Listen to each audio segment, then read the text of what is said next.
Gente, acabou aquele link e eu não olhei no chat. O que que tinha lá? Era alguma pergunta para mim? O que que era? Alguém pode me dizer? Às vezes tem gente que está sem microfone e pergunta pelo chat.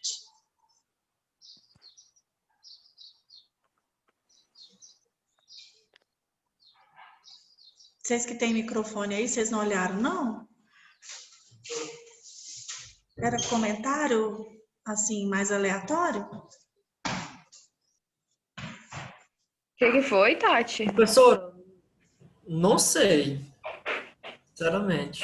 Ah, Vila, eu tô perguntando porque antes de acabar o link anterior, eu não olhei o chat e tinha pergunta, tinha coisa lá. Eu não sei se é pergunta. Não, é que a senhora tinha perguntado quem assistiu aquele filme, aí o Lucas falou que assistiu, foi só isso. Ok, então. É porque eu pensei que pudesse ter alguma pergunta e eu não teria respondido. Por isso que eu perguntei agora quem que era. Obrigada. Vamos voltando, o pessoal tá voltando. Antes de eu compartilhar. Tem que saber, tem que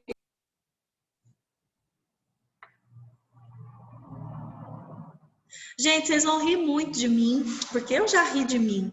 Porque eu pensava que começava a gravar as aulas depois que eu falava oi para vocês e o áudio começava a funcionar, mas não é não, bem antes começa a gravar. Então, os inícios das gravações, eu tô falando para menino calar a boca, eu tô brigando com o cachorro, eu tô pedindo para fechar a porta, nossa, coço o nariz, arrumo o cabelo. Agora eu sei que o trem já começa assim que eu ligo o computador aqui, o Zoom já ali, eu já fico Fátima Bernardes, não me meto. Ai, gente, esse negócio de gravar aula é muito diferente para mim, é muito constrangedor em alguns momentos, vocês não fazem ideia.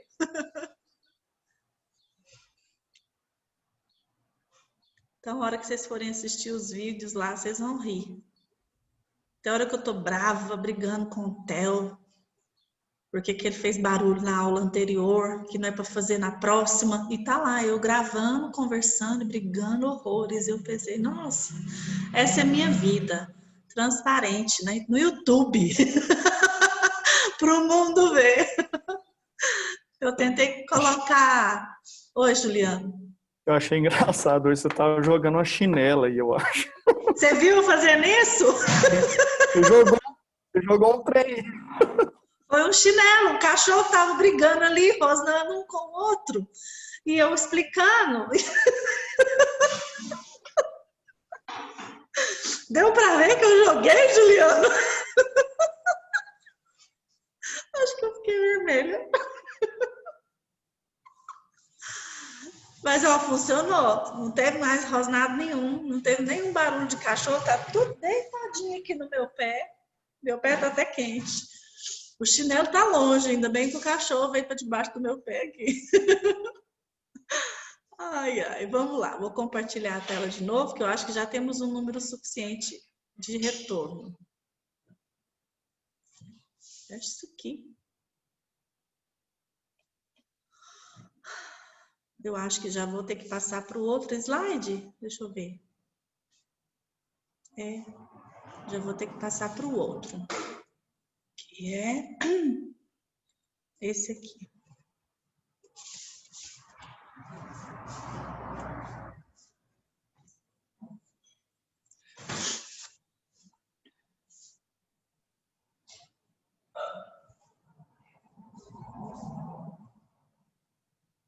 Então, a gente fez até agora uma caminhada da história da psicologia, porque ela estava nascendo enquanto ciência, então não existia essa diferenciação ainda do que era psicologia social, o que é psicologia clínica, não tinha essas diferenciações, não existiam essas vertentes, né? Então, nós conhecemos agora, apresentamos agora, que vocês provavelmente já tinham visto isso, foi só uma recapitulação da história da psicologia. E agora a gente vai para a história da psicologia social, que é a mesma linha do tempo, só que agora dando uma atualizada. Os anos dessa linha do tempo estão bem mais representativos para nós, porque representa já... É 1000 e alguma coisa para cá, né? 1830 para cá, não é 400 não sei quanto depois de Cristo, que é uma coisa assim, parece uma data tão distante da nossa realidade. Quando já aparece um número maior, um ano mais próximo, por exemplo, aqui nesse slide já vai ter 1970, 1960. Vocês ainda não tinham nascido, mas provavelmente já conhecem alguém que já tinha nascido nessa época. Portanto, se torna mais próximo da nossa vivência. Então, qual que é esse ano aqui? Antes de 1900, Augusto Comte veio com a ideia de que a psicologia, uma ideia da natureza das ciências, né? E ele veio falar sobre o estudo de todas as ciências abstratas. Então, ele dividiu em biológicas, em humanas, em ciências da moral e sociais. E aí, então, ele disse que tem como fornecer subsídios para essas ciências, subsídios concretos. Aí essa pergunta, deixa eu passar o mouse aqui para vocês verem. Essa pergunta aqui, ó, a psicologia social é o estudo que responde essa pergunta. Essa pergunta está aqui no começo e ela vai aparecer lá no final dos slides novamente. Só para vocês entenderem que ainda é uma pergunta recorrente. Então, antes de 1900, Auguste Comte já apresenta essa pergunta. Como o indivíduo pode ser, ao mesmo tempo, causa e consequência da sociedade? Como que o nosso comportamento individual pode ser causa, como também ele pode ser consequência da sociedade? Algumas pessoas já tentaram responder essa pergunta, então vamos lá. Após a Primeira Guerra Mundial, começaram a se desenvolver várias ciências sociais. A sociologia, a antropologia, todas essas ciências queriam entender o contexto do ser humano dentro da sociedade e buscar compreender essa crise, né? Abalava o mundo inteiro, porque era uma guerra e ela foi uma guerra que o mundo todo participou. Dessa época, existem já estudos escritos sobre várias temáticas relacionadas ao homem como ser social. Tem estudos sobre liderança, tem estudos sobre valores, sobre opinião pública, sobre propaganda. Já existe um estudo sobre propaganda lá após a Primeira Guerra, sobre relações raciais, sobre conflitos, sobre relações grupais. Então, olha só, uma guerra, uma catástrofe, ela desencadeia a necessidade da gente entender diversos contextos, diversos fenômenos. Eu lembro que eu expliquei para vocês lá em Desenvolvimento 1 que a nossa história ela pode ter influências não normativas e influências normativas. Eu não sei se vocês se lembram disso. Eu expliquei o que é influência normativa no desenvolvimento. Influência normativa ela pode ser dividida por idade ou pela história. Por idade, aí eu expliquei, ninguém menstrua com 1 aninho de idade. Existe uma idade mais ou menos própria para isso acontecer. Ninguém cai dente com 12 anos. Existe uma idade certa para perder os dentes, para se colocar uma prótese. Então, existem estruturas biológicas que regem, que são normas reguladas pela idade. Por isso que quando a criança, por exemplo, já está com 4 anos e não fala, ou não anda, a família preocupa. Uai, esse menino já tinha que estar andando e falando. Por quê? Porque existe uma norma. Então, normas reguladas pela idade. E agora é o que eu quero usar nessa aula. Normas reguladas pela história. E aí eu expliquei que existem alguns episódios na história da humanidade que replicam, que refletem na vida do ser humano individualmente. Então eu disse o exemplo das Torres Gêmeas. A pessoa que mora em Nova York, ela é uma pessoa antes do evento das Torres Gêmeas e uma pessoa depois, porque foi um marco na vida daquelas pessoas. Depois que aconteceu aquele ataque, as pessoas passaram a ser mais inseguras, passaram a ter mais cuidado, o preconceito em relação aos muçulmanos cresceu muito, e isso tudo, todos esses dados se tornaram objetos de estudo para a psicologia social. E aí agora eu trago para vocês a realidade do mundo e a realidade brasileira dessa pandemia. Essa pandemia é um marco histórico, gente. Nós estamos vivendo num período que é um marco histórico. Lá na frente, alguns anos à frente, quando as crianças de hoje ficarem adultas, elas vão contar para os filhos delas e para os netos dela. Teve uma pandemia. A gente não podia sair de casa.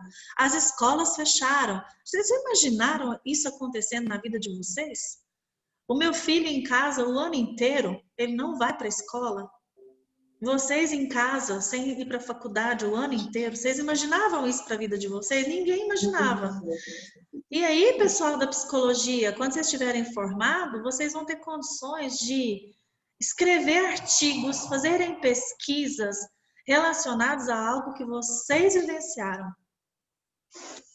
Como experiência própria, autores da própria história e autores de uma história da humanidade.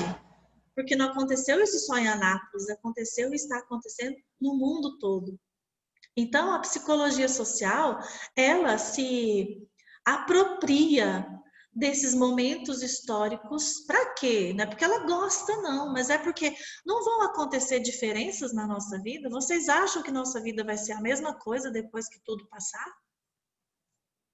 As pessoas vão demorar a sair sem máscara. Mesmo falando, já existe vacina, já passou a pandemia, as pessoas vão ainda usar máscara, ainda vai se ter muito medo de contato físico, de contato social, aquela abraçação que a gente ficava com todo mundo, isso não vai ser tão simples, isso não vai ser tão fácil. Então a gente pode perceber vários temas que são levantados. Já falei disso hoje, mas é um tema que está bem em voga, sobre a violência doméstica. A violência doméstica, já existem estudos falando sobre isso já, que a violência doméstica aumentou com a pandemia. Os casais ficam em casa o tempo todo, não têm condições de se relacionar de maneira saudável e isso está sendo conflituoso. Outra temática que já está sendo estudada, já vi artigos sobre isso, é a questão do esgotamento por parte de professores. Não só professores universitários, mas professores no geral, desde o ensino básico até o ensino universitário. Eu estava lendo um artigo ontem que estava falando da síndrome de burnout em professores no período de quarentena. E como tem aumentado? Porque está se exigindo vários conhecimentos, várias estratégias, várias posturas que não se exigia antes. Então, o professor ele está em casa, mas ele não está gastando o tempo dele com a família. Ele está em casa, mas ele está trabalhando. Enquanto eu pegava meu livro e ia para a faculdade, e eu já sei, por exemplo, o livro de desenvolvimento humano, esse de capa rosa, que todo mundo me conhece quando eu estou com ele, eu sei esse livro, eu dou conta de dar aula sem abrir o livro. Em alguns casos, até página de cor eu sei, tem tal pesquisa em tal página. Mas hoje eu não posso simplesmente imaginar assim, amanhã é aula de desenvolvimento, eu só tenho que acordar e ir para a faculdade. Não, eu tenho que postar um pré-aula, eu tenho que postar uma referência, eu tenho que fazer um questionário pós-aula. Então, tudo isso mudou a nossa vida. E eu não dou só uma disciplina, a maioria dos professores não ministram só uma disciplina. Então, é trabalho, trabalho, trabalho, é muito desgastante. Então, esse artigo estava falando essa realidade nossa por causa da pandemia. Então, se vocês forem prestar atenção, a psicologia social, ela se apropria, portanto, desses eventos históricos da humanidade e quais são os impactos disso na vida dos indivíduos. Olhem, observem essa foto. Isso aqui pode ser muito bem uma aplicação de um questionário para soldados pós-guerra. Algum sociólogo, algum antropólogo pode fazer um estudo como esse. Ou a gente pode observar essa foto e e observar tantos comportamentos, né? Cadê as carteiras? Por que não é uma sala de aula? Porque, sabe, tanta coisa. Por que eles estão obedecendo e sentados no chão escrevendo? Então, tem tanta coisa que dá para a gente observar em apenas uma figura. Só que não ficamos só na Primeira Guerra. Infelizmente, aconteceu a Segunda Guerra. Tem um livro chamado O Soldado Americano. Existem vários filmes falando também sobre a Segunda Guerra. E pesquisas mostram que alguns procedimentos de intervenção nas relações sociais podem garantir uma vida melhor para os homens. Mesmo durante um período trágico, como é o período de guerra, mesmo num período trágico, como é o período que estamos vivendo, que é um período de pandemia, como também nós podemos estudar e intervir nas relações sociais no pós-guerra ou no pós-pandemia. Então, existem depois da Segunda Guerra, foram criados alguns estudos que falam sobre ajustamento de comportamento, que existem vários comportamentos que podem se ajustar. Esse livro, O Soldado Americano, ele estuda a adequação dos soldados na guerra e a eficácia disso no treinamento. Gente, olha só, se adequar para uma guerra. Eu fico pensando, né? Nós estamos vivendo uma guerra, mas o tanto que a gente se adapta fácil, o tanto que o ser humano é passivo de adaptação, né? Como assim você vai se adaptar, pegar uma arma e entrar num campo e começar a atirar e, sabe, eu acho tão irracional a guerra, tão irracional. Existem algumas cenas de filme que eu vejo isso, que o filme O Cavalo de Guerra, acho que é esse o nome do filme, conta a história de um menino e de um cavalo no início do filme. E o menino vai para a guerra, o cavalo também é vendido para um pessoal que está na guerra. E esse menino que mostra a história dele na guerra, ele não queria estar na guerra. Ele é tão da paz que uma hora ele encontra um soldado alemão. Os dois não sabem se comunicar verbalmente, porque o idioma é diferente, mas eles estão numa trincheira em comum. Nenhum dos dois está a fim de brigar, nenhum dos dois atira nem briga um com o outro. Eles compartilham água, compartilham alimento, depois se despedem e saem dessa trincheira. Sem conversar, só no gesto, um oferece um cantil de água assim, você aceita? Aí o outro pega, um oferece um pedaço de pão, o outro pega. E eu fiquei pensando, né? Eles entenderam que eles são seres humanos e um não tem nada contra o outro. É uma briga de bandeiras. A guerra é uma briga de bandeiras. Vocês já pensaram nisso? Que a guerra é uma briga de bandeiras e que ela é completamente sem sentido? Então, esse livro de psicologia social, O Soldado Americano, fala sobre esse tipo de estudo.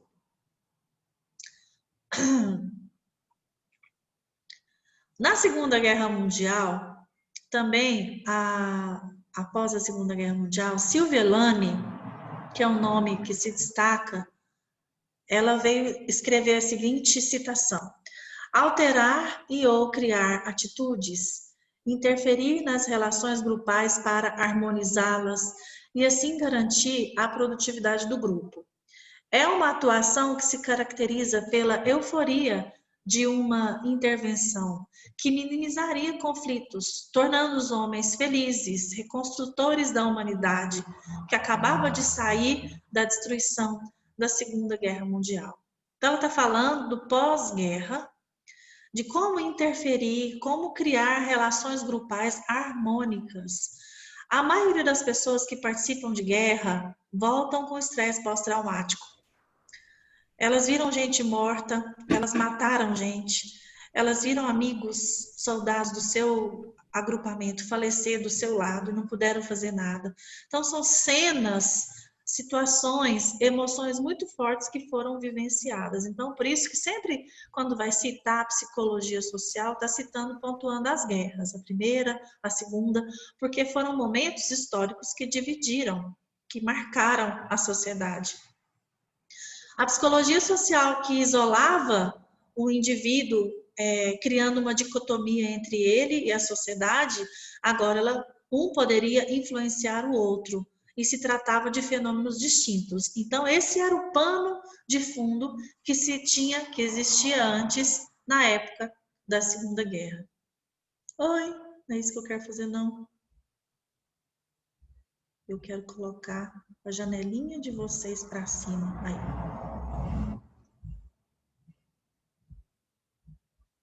Não. A história continua. 1950 a 1960, alguns outros estudos foram desenvolvidos. A psicologia surgiu como uma tentativa de resposta de todos os problemas sociais. Poucas mudanças aconteceram nessa década. O preconceito continuava gerando muita violência. Ainda existia situações de miséria muito forte e situações de desumanização. Poucas conclusões foram realizadas, foram obtidas nessa época, mas por que estamos citando essa década? Uai, gente, eu não quero clicar nem aqui não, peraí.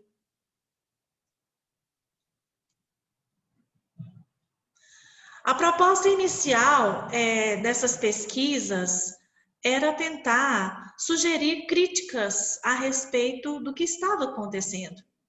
Então surgiu o que foi chamado de crise na psicologia social. Por quê? Porque existia tanto problema, mas existia tão pouca conclusão nos estudos de psicologia social, e vários artigos foram publicados nos Estados Unidos e na Europa apresentando isso, que a psicologia social estava em crise.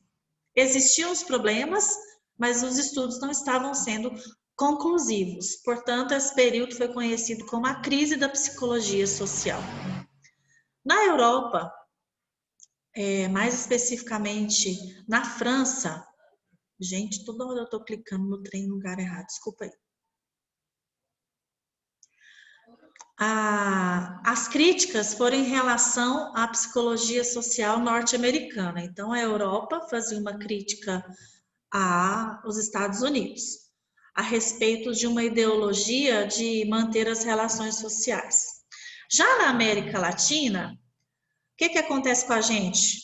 América Latina, a gente faz parte. A gente não reproduz o que acontece nos Estados Unidos? Infelizmente, não era diferente nessa época, e os estudos que eram desenvolvidos nos Estados Unidos, eles eram repetidos, reproduzidos aqui também, replicando o mesmo objetivo de uma psicologia social descritiva.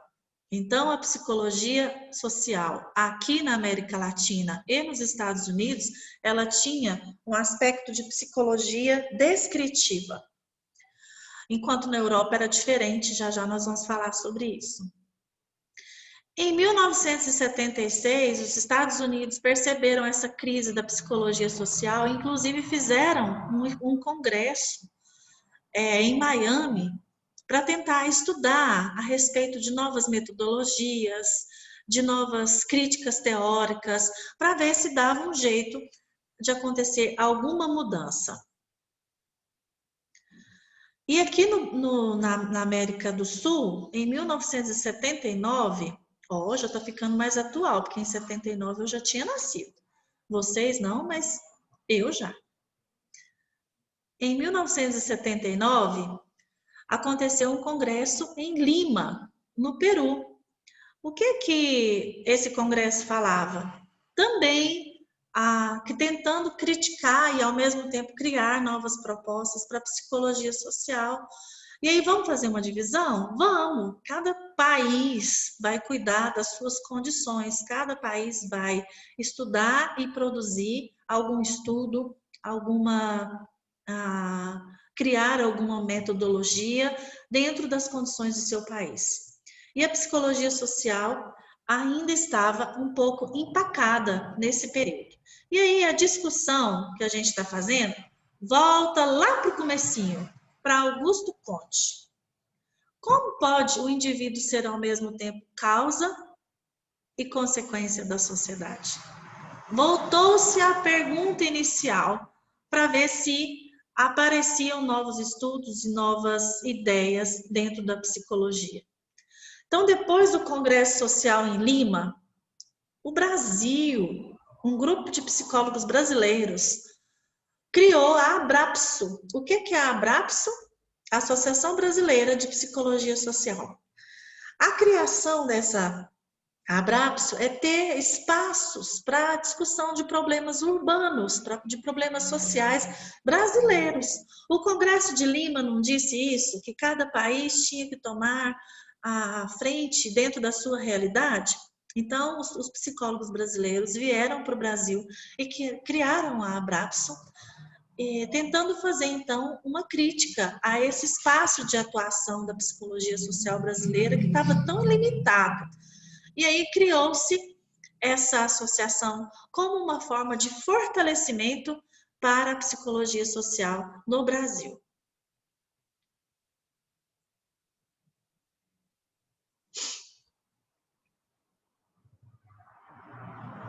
Eu não vou ler esse negocinho aqui não, depois vocês podem ler. É ruim ficar tendo aula com o professor lendo.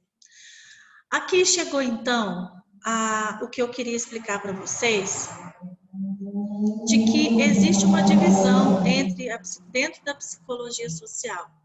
Existe uma tendência que pode ser chamada de psicologia social psicológica e outra que é a psicologia social sociológica.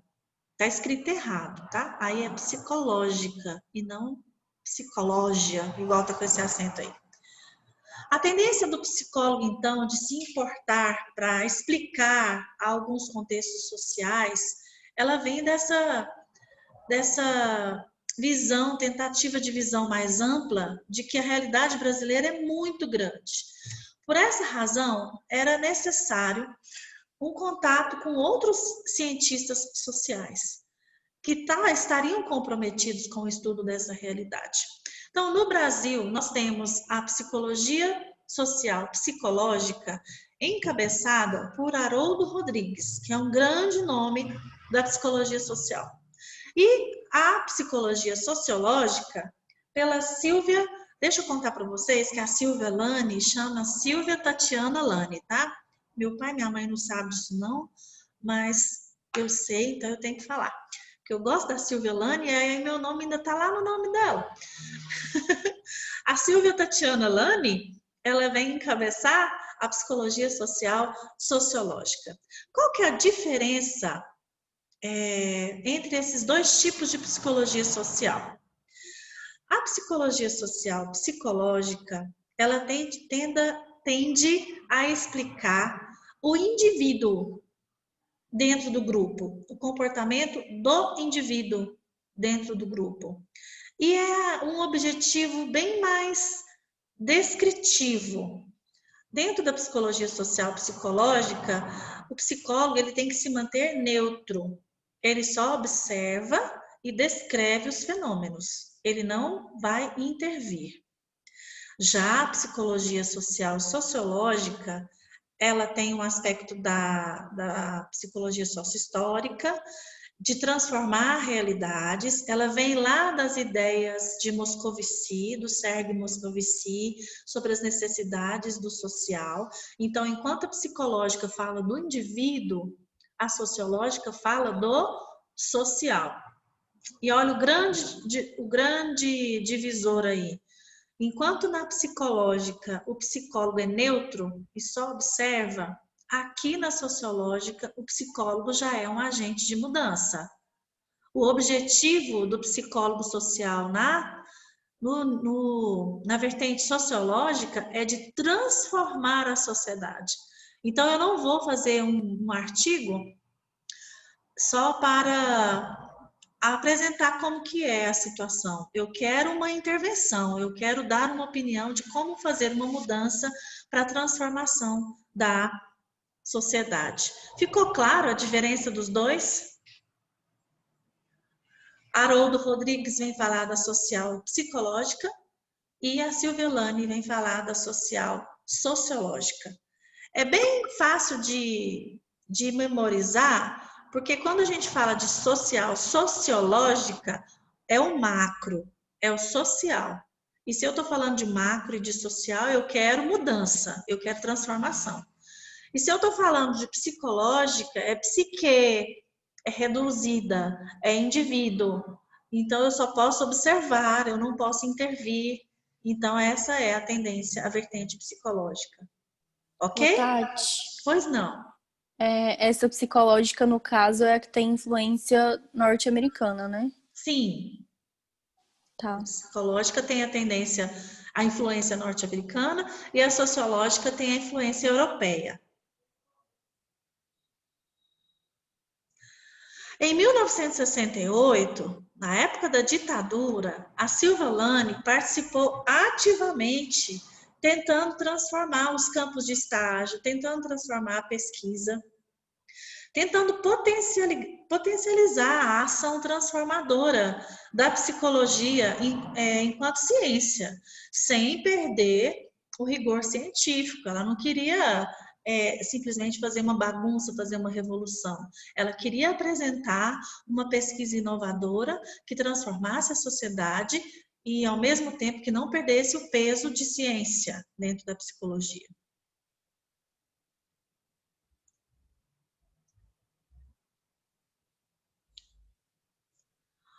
Ok, então, vou voltar vocês para mim, que acabei de apresentar o slide. Tenho duas perguntinhas no chat, deixa eu dar uma olhadinha o que é. Esses slides, eles são Prezi, Alicia, e eles já estão na plataforma. Tem um filme, Até o Último Homem, também, que é desse... Tem, verdade, Isabela, eu já assisti esse filme. Eu não sei porquê, eu gosto de filme de guerra. Eu não gosto da guerra, eu não gosto da violência, mas eu gosto da história, e eu acho que principalmente da vitória, da superação. Eu acho que porque a maioria dos filmes de guerra são filmes de superação. E eu acho muito interessante. As pessoas estão lá assim, suja, ensanguentada, cheia de terra no rosto, arrastando no chão e consegue viver e consegue superar. E é essa parte que eu gosto. Eu não gosto do sofrimento, não. Oi, Ana Professora, Luísa. o Fala. que eu acho mais interessante é como que surgem muitas produções teóricas depois desses momentos, assim, né? Por exemplo, estava estudando sobre a história mesmo, da psicologia social, aí a senhora está falando da Primeira Guerra Mundial e eu lembrei, o Freud escreveu a Psicologia das Massas e a Análise do Eu em 1921, então foi logo no pós-guerra, no pós-Primeira Guerra, assim, né? Sim. E em todos os movimentos históricos que tem, assim, inclusive nessa pandemia que a gente está vivendo, imagina o que vai sair disso, né? Acho muito interessante.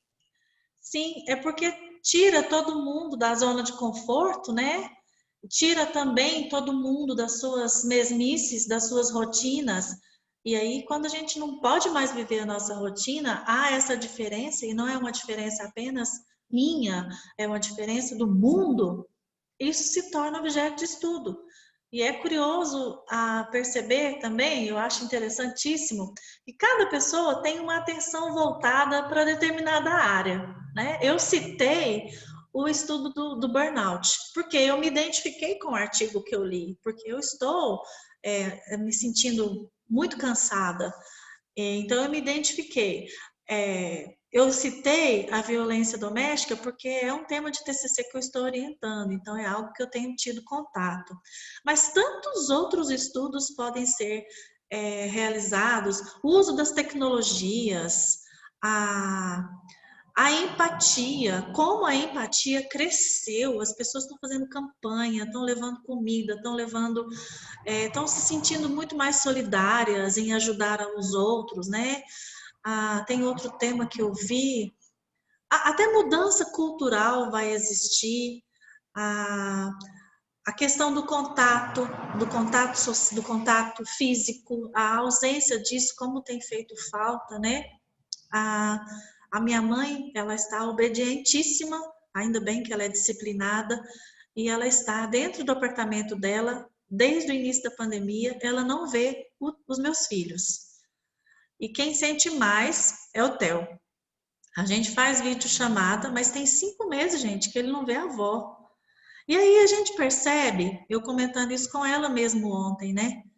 Como é que pode? A minha tia fez aniversário, é vó também, os netos foram tudo para lá. E eu fico assim, gente do céu, como é que pode?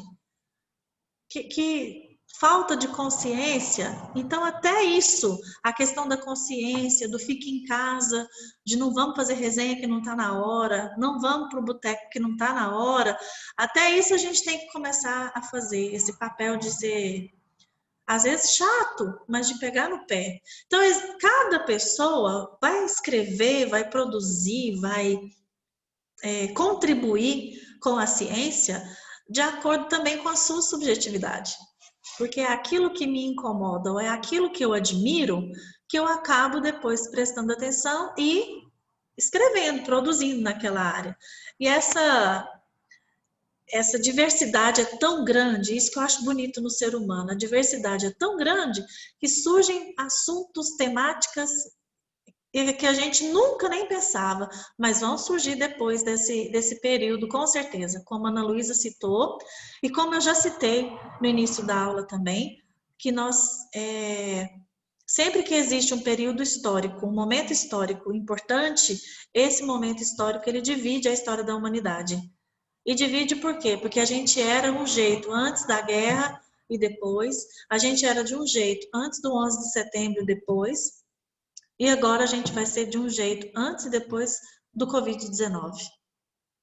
Ele fez esse marco, sim, histórico, não tem como fugir disso. Pessoal, vocês ficaram bem caladinhos na aula de hoje, vocês ficaram, tomara que sejam bem concentradinhos, né, que não sejam voando e nem dormindo. Então, por causa da pequena participação de vocês, as duas linhas de slide que eu tinha para apresentar e o texto que eu li para apresentar para vocês, eu já terminei. Então, não vai ser necessário vocês retornarem para o novo link, porque nós encerramos o conteúdo mais rápido hoje. Tem alguém que quer fazer alguma pergunta? Ficou alguma dúvida? Não? Então, a gente pode encerrar por aqui. E eu encontro com vocês na terça, na aula de Psicologia do Trânsito. O que foi, Anderson? Pensei que Psicologia do Trânsito seria agora, desculpa. Não, é terça. Você tá eu acho tão bom quando os meninos mais jovens do que eu fazem essas confusão, porque eu penso que eu não estou doida sozinha. que não eu sei que não é veieira, é cansaço mesmo. Graças a Deus, não sou só eu. Quando eu acho um motor de liquidificador dentro da geladeira, eu penso assim, nossa, eu tô ótima. Porque meu filho, mais novo que eu, guardou o liquidificador com suco dentro do armário e o motor dentro da geladeira, eu tô ótima, né? O doido aqui não sou eu, não. Mas tá bom, é o estresse, né, Anderson? Então tá bom, gente. Muito obrigada a vocês que ficaram Tchau, comigo. professora. Bom final de semana. Bom fim de semana. Espero que se cuide. Pode cestar, viu? Eu deixo. Obrigado. Tchau.